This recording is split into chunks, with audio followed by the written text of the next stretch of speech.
Je m'appelle Axel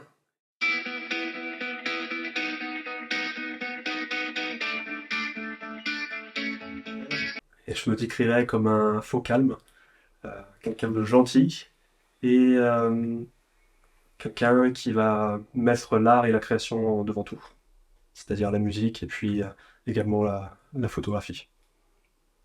L'imagination, c'est à la fois mon plus grand atout et ça peut être aussi tout l'opposé parce que je peux perdre les gens en cours de route parce que je pars vite dans mon imaginaire. Euh, c'est très drôle ce que je vais dire, mais j'ai l'impression d'avoir appris il y a 3 ans ou 2 ans en arrière qu'on ne voyait pas les choses de la même manière.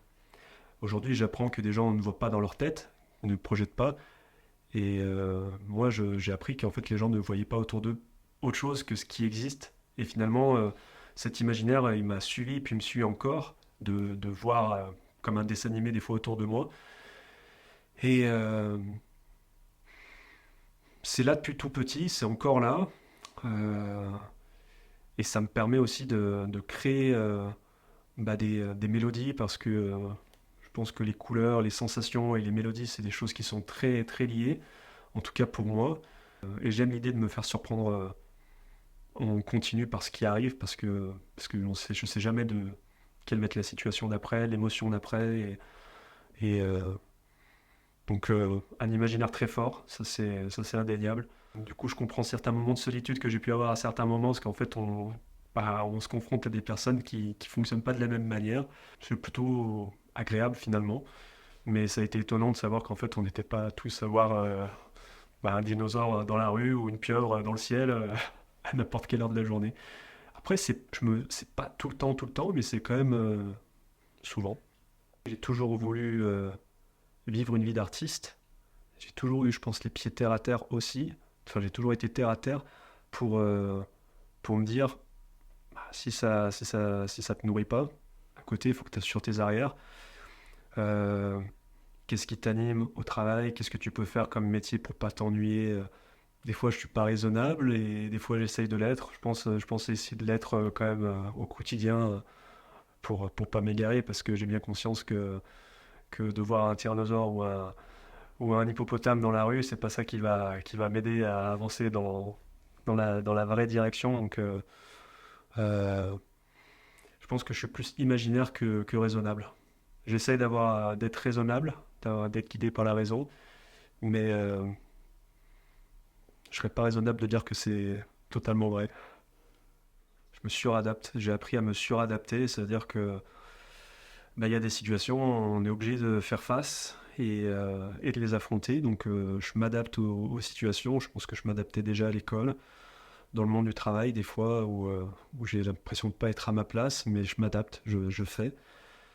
Bah, en tant qu'artiste, déjà, je pense que j'ai un rôle.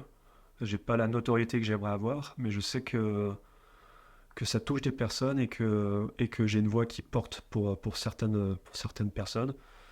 Et même au-delà du côté artiste, j'aime bien mettre les pieds dans le plat pour amener à réfléchir. Je suis quelqu'un qui est capable de me remettre en question. Je reste pas forcément sur mes idées. Je trouve que les débats sont importants et, euh, et j'aime débattre et de manière la plus sereine possible.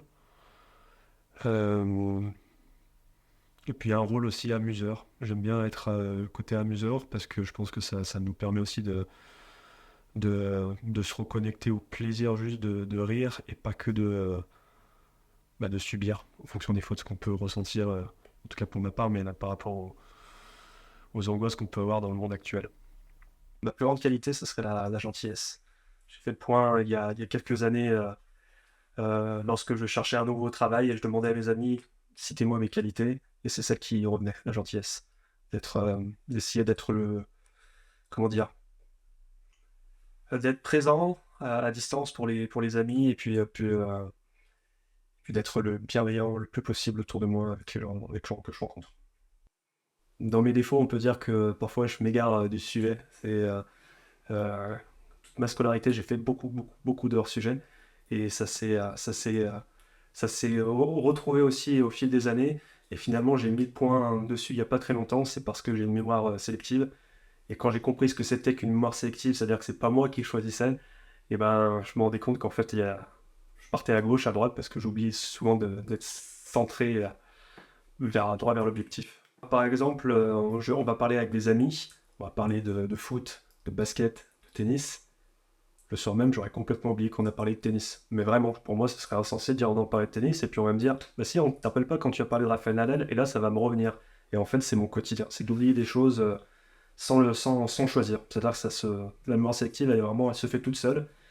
Et c'est quelque chose où il a fallu que je mette des stratégies en place dans ma vie, donc noter beaucoup pour pas oublier l'essentiel. Un gros trouble de l'attention, je ne saurais pas dire depuis quand il est là, mais ça fait maintenant presque un an que je sais qu'il existe, donc j'ai mis des stratégies en place pour être d'oublier moins de choses en fait, d'être plus focus sur tout ce qu'on me dit, donc d'avoir une écoute active plus importante, peut-être plus empathie et d'essayer de moins tomber dans mon imaginaire pendant qu'on me parle.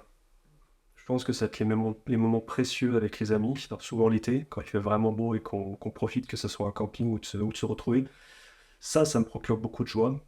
Et je pense les moments simples aussi, amoureux. C'est ce qui me procure plus de joie dans ma vie. Et puis des fois, juste retrouver mon petit chat. Enfin, qui est plus un petit chat aujourd'hui, qui est un gros chat, mais ça me procure de la joie aussi, tout simplement. C'est un truc un peu insidieux qui est né de certaines envies qui n'ont pas réussi à être accomplies, à savoir la musique. Je pense que encore aujourd'hui, je souffre du fait de pas être sur le devant de la scène, pas pour pas pour être vu, mais pour ce plaisir que ça me procure. Et je me dis, j'aimerais le vivre plus souvent. Et ça me rend triste et ça me fait beaucoup de peine. Et puis des fois, c'est quand je pense à mon père qui est plus là, et des fois, il y a les larmes qui montent. Et c'est beaucoup de souffrance aussi, d'accepter que c'est plus. Je suis un peu inquiet par rapport à la crise climatique, inquiet par rapport à ce qui se passe dans le monde. Et c'est quelque chose qui me touche depuis l'université, je pense, quand j'ai fait de la géopolitique, où je trouvais que c'était un méli-mélo un peu incompréhensible. Et cette peur qu'on va jamais dans la bonne direction de jour en jour, ça me fait de la peine. Et je pense que c'est ce qui m'affecte le plus aujourd'hui, ouais, clairement, le côté, la crise climatique et les enjeux de société. C'est une peur d'enfant. La plus grande peur, je pense que c'est de mourir noyé. Je sais pas pourquoi, peut-être d'avoir vu des films d'horreur quand j'étais jeune, mais c'est une angoisse. Même quand je nage tout seul dans la mer, j'ai cette angoisse qui naît parfois. Et aujourd'hui aussi, à 35 ans, j'ai encore peur du noir. Je pense que la peur du noir, elle vient de mon imaginaire. Parce que dès que je suis dans le noir, je vois des choses. Donc je préfère être alors une petite source de lumière pour distinguer les choses. Parce que dès que je distingue mal, bah, d'un coup, je peux voir les choses les plus sombres dans le sombre s'accumuler. C'est pas des couleurs, c'est plutôt des ombres pas agréables. Et ça me fait des sensations désagréables. Donc j'ai peur du noir. Par rapport à mon imaginaire, je pense, la peur de la noyade, c'est uniquement quand je mets la tête sous l'eau. C'est-à-dire que je peux nager dans la piscine, etc. Mais dès que je suis en eau trouble, bah, j'imagine tout de suite qu'il y a la possibilité qu'il y ait un requin alors qu'il n'y en aura pas. Et de me dire qu'en fait, mourir noyé, ça peut être très désagréable et j'ai pas envie de l'imaginer. Mais du coup, de ne pas vouloir l'imaginer, je l'imagine. Donc je remets la tête en dehors de l'eau. Bah, des fois, pas grand-chose. Des fois, pas grand-chose. Ça peut vraiment être rien. Et puis du coup, bah, ça va partir avec jeter quelque chose dans la cuisine ou n'importe quoi. Souvent, je suis plutôt en colère avec moi-même. Donc je suis en colère contre pas grand-chose, mais quand ça va bien dans ma tête, généralement il n'y a rien qui me met en colère là. Bon. J'ai senti des périodes où j'avais un peu plus de colère que d'autres, et je pense qu'aujourd'hui, pas tout est traité, mais d'avoir de suivre une thérapie, en tout cas d'avoir vu plusieurs psys, et d'avoir fait le point sur moi-même. Donc, au contraire, aujourd'hui je suis plus zen parce que confiance en mon périmètre et confiance en ma personne, et ça aide à être plus zen, carrément. Je sais pas si j'ai vraiment des regrets. Il y a eu des trajectoires. Euh, je me suis toujours dit que si j'avais pris à gauche à un moment donné où j'aurais dû prendre à gauche, bah, peut-être que j'aurais pas rencontré les personnes que j'aurais rencontrées là.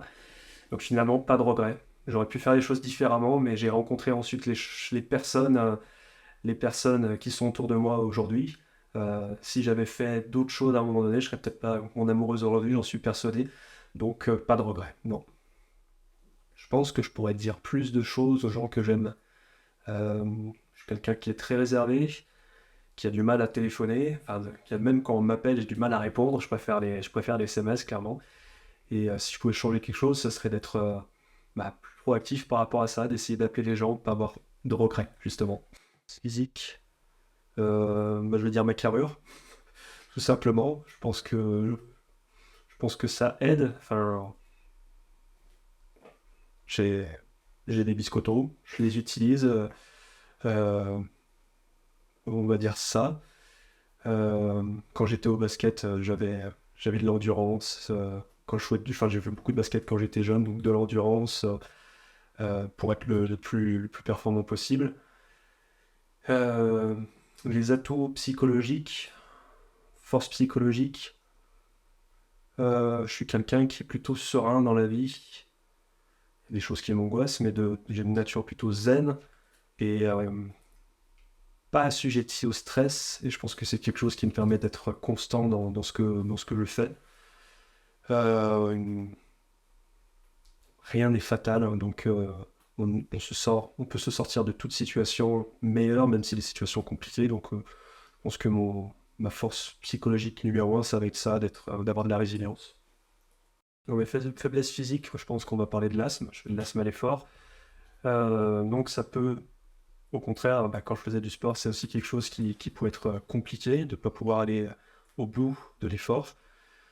Et dans mes faiblesses psychologiques, j'ai une sorte de sentiment depuis toujours qui traîne en moi, le sentiment de honte. Euh, Pourquoi il est là, je ne sais pas. C'est quelque chose avec lequel je travaille, donc j'ai du mal à me dévoiler profondément. Donc je pense que une de mes faiblesses, c'est de penser que l'attention est sur moi quand elle ne l'est pas. Et j'ai ce sentiment de honte qui est là en pensant toujours la peur de mal faire. Je pense que la honte, je vais l'associer à l'échec.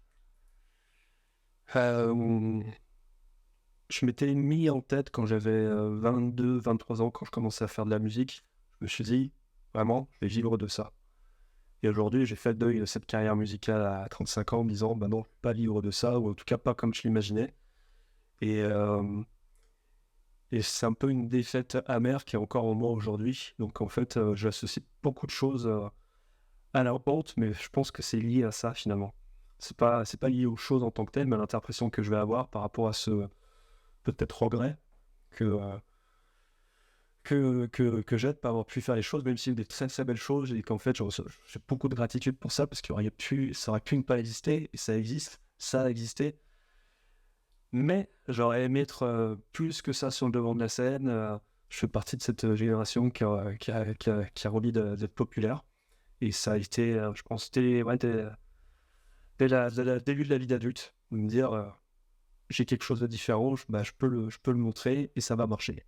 Et ça n'a pas marché, et je pense qu'il y a ça qui est coincé en moi aujourd'hui par rapport à ce sentiment de honte, et en fait, même dans des actions de tous les jours, en fait, de penser qu'on me regarde alors les gens ne se regardent pas forcément, mais d'avoir cette sensation d'être le, le Truman Show. C'est un sentiment qui est compliqué à traduire, j'ai même du mal encore aujourd'hui à palper et à expliquer en psychologie. Euh, et ça s'exprime des fois dans des situations du quotidien. C'est un sentiment, je me dis, j'ai mal fait quelque chose, et je sais pas d'où ça vient. Mais c'est là, c'est difficile à traduire. Quand je travaille pas, je dors. Et très souvent, j'ai ma guitare. Soit j'essaie de perfectionner les chansons que j'ai déjà composées. Perfectionner, je travaille avant tout en musique. Et puis, des fois, juste prendre le stylo ou le téléphone pour écrire. Donc ça va dépendre. Mais ça va toujours être lié à la musique. Passé un temps, c'était beaucoup la photographie. J'ai passé un bon moment de ma vie à faire de la photographie. Mais aujourd'hui, c'est les temps libres, ça va être... Enfin, quand je travaille pas, c'est clairement la musique. C'est à la fois un passe-temps et une passion. C'est-à-dire que des fois, je me fais violence pour faire, et en fait, des fois, non, pas du tout. C'est vraiment le truc c'est ma boussole. Ça m'anime, ça me fait vibrer. Euh, Ça me rend fier aussi de pouvoir jouer avec les mots, avec les expressions, d'avoir un canal de communication aussi, étant donné que je suis très pudique et du mal à parler, je sais chanter. Et les gens apprennent à me connaître aussi à travers mes chansons, très clairement. C'est beaucoup de bouts de ma personne et de ma personnalité à travers mes chansons. Donc oui, c'est clairement une passion. Euh, oui, oui, c'est une passion. La musique, c'est une passion. La première chose qui m'a piqué par rapport à la musique, c'est les télécrochets. C'est d'avoir regardé La Nouvelle Star. La Nouvelle Star, c'est le premier télécrochet que j'ai regardé à partir de la deuxième saison. Et quand il y a eu Julien Doré qui s'est présenté, là, il y a eu un déclic qui s'est fait en moi. Clairement, je me suis dit, ok, on peut être différent et proposer sa différence. Et d'un coup, j'ai mis, d'un coup, j'ai pu créer de manière différente. Ça a fait un déclic dans ma vie.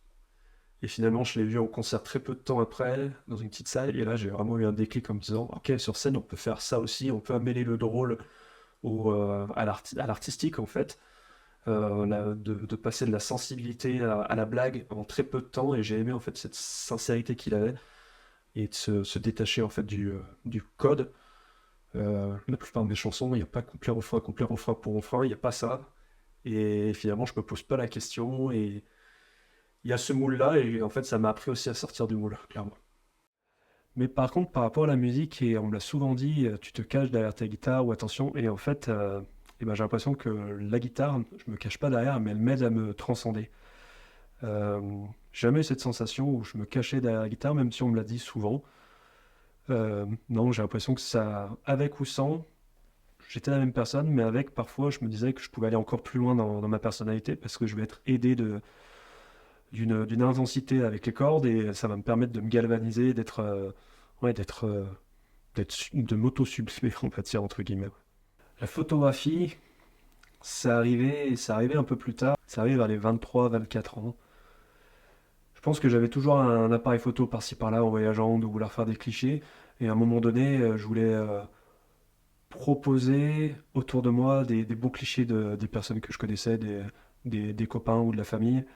Donc c'est passé par l'achat d'une caméra, d'un bel appareil photo, où je me suis dit je vais prendre des cours de photo. J'ai pris quelques cours de photo pour comprendre comment fonctionnait ma caméra, comment de ce que je vois, comment je peux le restituer en image ou le rendre encore plus joli s'il le faut. Et je me suis passionné pour ça, de prendre en photo des gens et de voir leur sourire quand ils se trouvaient enfin beaux, là où parfois ils ne se trouvaient pas nécessairement beaux, et je trouve que c'est important de se trouver beau. Euh, et de fil en aiguille, bah, en fait, arrivé le moment où je me suis professionnalisé, j'ai fait de la photographie de mariage, de la photographie d'événements. Au Canada, j'ai gagné un prix de photographie architecturale qui a été dans le bureau du maire. Donc il y a eu il y a des petites victoires. Et, euh, et finalement aussi d'avoir un nom en tant qu'artiste de photographe sur Montréal, quelque chose qui marchait bien, d'avoir un projet, de prendre des gens en photo, de toujours avoir cette idée de que les gens soient fiers d'eux-mêmes, de sublimer un peu leur personnalité à travers le maquillage ou à travers des situations. Et et il y a toujours eu ce côté où à un moment je fais de la musique, à un moment je fais de la photographie, puis il y en a toujours un qui prend le pas sur l'autre. Aujourd'hui, la musique, c'est ma vie au quotidien. La photographie, c'est quelque chose qui est laissé de côté, mais qui est pas laissé de côté pour la vie. Je sais que ça va revenir par moment. Euh, et c'est aussi quand je voyageais. J'avais envie de me dire, j'ai de la chance d'être là où je suis et j'ai envie de partager ce que je vois véritablement du mieux que je peux à mes proches pour leur montrer les beautés que j'ai pu voir, que ce soit au Canada, aux États-Unis, à Cuba, etc. Je dirais la vie et la vie de mon amoureuse. Je pense que euh, ouais, d'être en binôme dans la vie, c'est quelque chose qui me plaît. C'est une idée qui me plaît et ça a de la valeur. Je pense que ça a de la valeur. Il y a un côté, quelque chose de côté rassurant et je trouve ça beau d'être témoin de ce que l'autre peut faire et vice-versa et à deux et aussi seul, mais pour moi ça a de la valeur. D'avoir la vie que j'ai aujourd'hui avec Manon, avec ma conjointe, pour moi ça a de la valeur. Je pense que les choses que je vais préférer chez un ami, il y a des choses, en fait il n'y a rien de rédhibitoire, c'est-à-dire que j'accepte les, les, euh, la personnalité, le libre arbitre de chacun, mais c'est vrai que si la personne, je vois qu'elle est ouverte d'esprit et bienveillante avec autrui, c'est encore plus fort. Enfin, c'est des valeurs fortes pour moi, donc c'est bingo pour, euh, pour consolider l'amitié. En tout cas, je le vois comme ça. Alors, ce que je peux détester chez les autres, c'est souvent des choses inconscientes que je déteste de moi-même.